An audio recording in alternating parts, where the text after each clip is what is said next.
Very often I post activities that involve an element of cutting or using scissors, and so often when I do this, I get questions about what age you should start cutting and when is it safe for children to use scissors, and all those sorts of things. So it's quite a complicated answer, because really actually we like to hold off on functional cutting, as in cutting around a shape or cutting along a line, till a child is a little bit older, when they are more developmentally ready for it. That being said, I think that scissors are a great tool for learning how to use a tool, and it's great for children to be given an opportunity from very early on to experiment with using the scissors. So my boys have both had scissors from very young. I've got heaps of scissors. We've got them all over, and we start off very much cutting as a sensory experience. So you'll have seen I've posted about taking scissors on walks that you go on. So cutting plants, cutting stalks, cutting flowers, cutting the grass, cutting dandelions, these sorts of things. And very often when my children did start this, they were cutting with two hands. They were cutting with a very pronated grasp. So they weren't doing the functional, proper classroom cutting, as it were. But it's still a great activity for them to learn the developmental components of cutting. And that's why I start cutting so young. And what you will find is that a child who is resistant to cutting, so a child when, at school-going age, when they don't want to cut at all, it's very often because they feel the pressure to get it right. So just cutting as a developmental, fun, sensory activity is really nice to do, because you take out the pressure. So if your child doesn't like cutting or veers away from cutting, the last thing I would start with is actually a cutting program. So on the internet, or your teacher might have given you a cutting program to do with your child, and that's great. But if your child is resistant to cutting, I wouldn't start there. I would start with very much cutting as a sensory thing. So cutting rolled up Play-Doh, cutting polystyrene vegetable punnets, taking your scissors out for a walk, cutting different plants, different leaves, and all of these provide great sensory feedback. So the thing is that every time your child is cutting, they are getting feedback to their brain about the different texture of something, the different resistance of something, and that's teaching them so much about force regulation. Cutting not only paper, but also cutting cardboard or tissue paper, different amount of resistance is needed, and that's really good sensory feedback. It's really helping the brain map how they use their hands and how much pressure they need and how much force they need, which is really important for all of our functional fine motor tasks. But cutting is not only important for the sake of cutting. Cutting is important for so many other things too.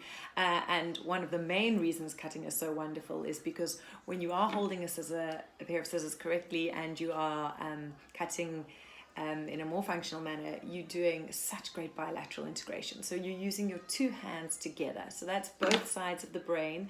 There's that corpus callosum, that structure down the middle of the brain, which connects the two hemispheres, and both sides of the brain are working together, and they're doing something different. So your leading hand is using the scissors, and your let's see if I've got a piece of paper. Yeah, your leading hand is using the pair of scissors, and your helping hand is guiding the paper.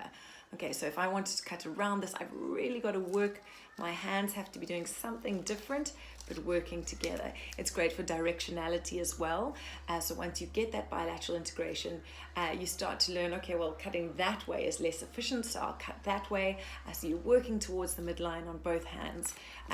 So it's a really great bilateral activity. Not only that, it's great for pre-writing, and I've spoken about the sensory components. So obviously when you hold your pencil or your pen, I've got a crayon here, you can hold it really hard and really too tight, or you can hold it too softly and not get a good enough grip. The same with the amount of pressure you put on the paper. So that force regulation all contributes to knowing how hard to hold your pencil, how much pressure you need to use on the paper. But also the way you hold the pencil is very much similar to the way you hold a pair of scissors. So when you hold a pair of scissors, you're using primarily your sort of radial aspect of your hand, which is your thumb, your index and your middle finger, and that's what's used to do the movement.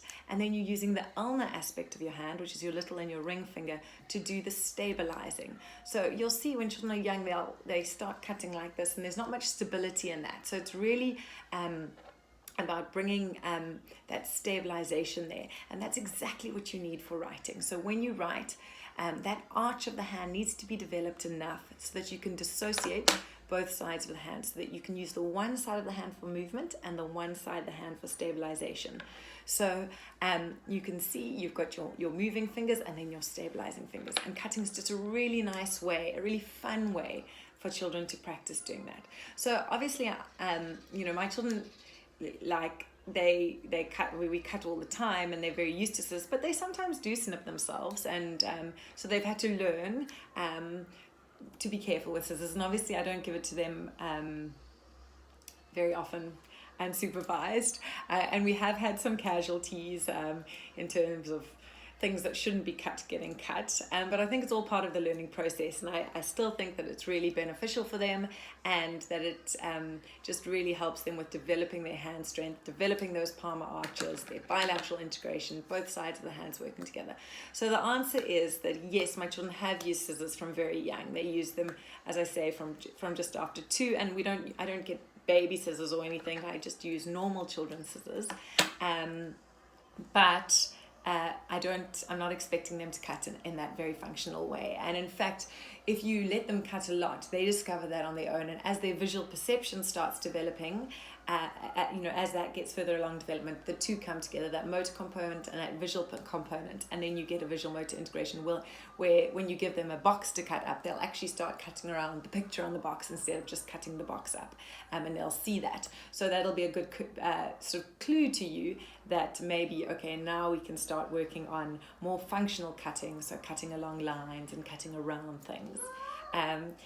So that's just a little overview on cutting and what a useful tool it is to use as a fine motor skill, as a developer of all those hand skills and those motor skills, and just an answer about when you introduce cutting. But you need to be comfortable with it yourself. Scissors are obviously blades, so they are dangerous. So we've got to have strict rules around them, and no throwing them, no running with them, that sort of thing. So I'm very for cutting. I think the more your child does, the better. In fact, when I studied, I think our lecturer, I studied in Cape Town, and our lecturer said, by the time the child goes to school, they should have cut to Joburg and back. So I'm a great supporter of cutting with scissors, and so we bring it into as many activities as we can.